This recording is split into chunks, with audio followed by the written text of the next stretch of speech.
What's going on, guys? Welcome back to the channel. Another awesome tutorial for you, and we're going to be editing this wedding portrait. All right, so let's get started. First thing first, let's try and do the frequency separation.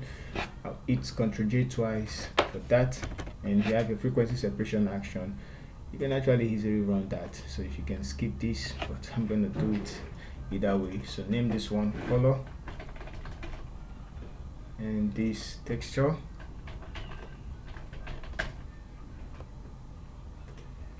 I'm going to turn this one off. Select this, go to filter, blur, Gaussian blur. I'm going to blur it. Still going to blur it more because I want some texture, so that should be okay. I'm going to hit on, let's take it back a little to 22, hit on OK. Select the texture layer, go to the texture, go to image, apply image, and change the layer to color. Change it to linear light. Subtract scale to 128, and then we subtracted the texture from the image. Alright, so let's change the blending mode to linear light, and then we're back. I'm going to group the two together, and then I'm going to hit the group icon. Alright, so couple of things we need to fix. You can see it as if she has a scar right here, and I don't want that. So before we do that, let's fix the brush with the magic tool brush. Let's fix the color and blend the color. So select the mixer tool brush and then make it bigger. So I'm gonna do that, and so as not to make the image longer. So I'm done with the frequency separation.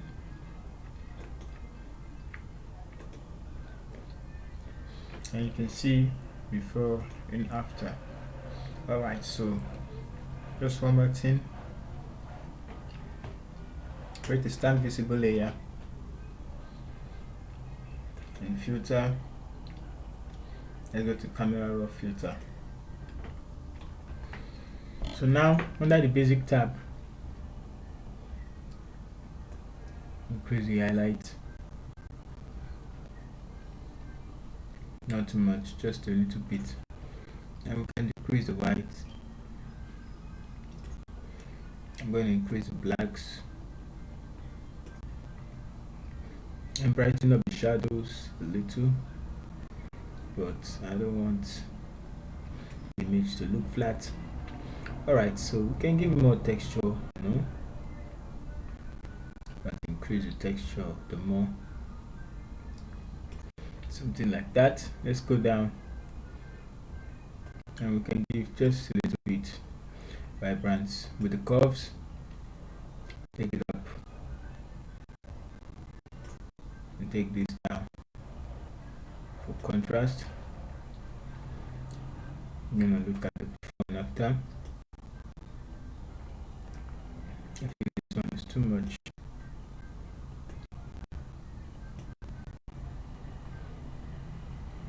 Bring this down like so, and then take it up like that, so we can see before and then after. I'm gonna close it. Let's go down to the color mixer, and we can eliminate the oranges and also the yellows because of more definition. I'm going to leave the red, and let's give some more saturation to the orange and to the yellows. No green, only the magenta and purples. So I'm going to take this up and take this up. I also see some blues, so let's take it up. And for the hue, which is the red, let's take it towards the red, backwards, and the orange forward. Taking backward to give this red kind of feel. And I guess that was the correct scheme tone, which is this one. Makes her look kind of black. I don't want anything different from the original photo, and taking it up would look different. So let's just bring it back a little, like -4. And for the orange, yellow, I'm gonna bring it back. I think I'm done with the color mixer. To the calibration,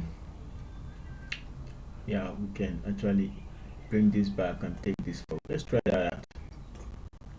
But that's for black skin though, so let's do the opposite. Take this forward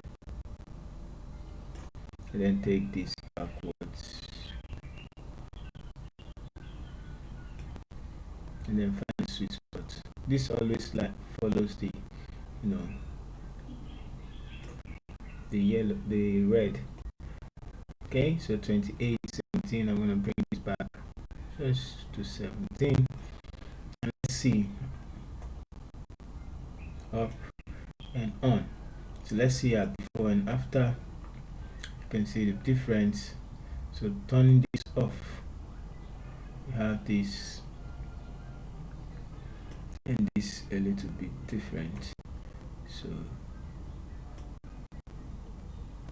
alright, so I guess this actually just on the red, just changes the red only. So let's bring it back a little, and I guess we're done.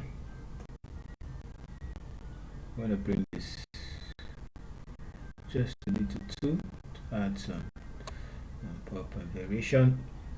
The blue can actually bring it back. Alright, so now it looks awesome. I'm gonna hit OK on the keyboard, and we're done. So just take waiting for it to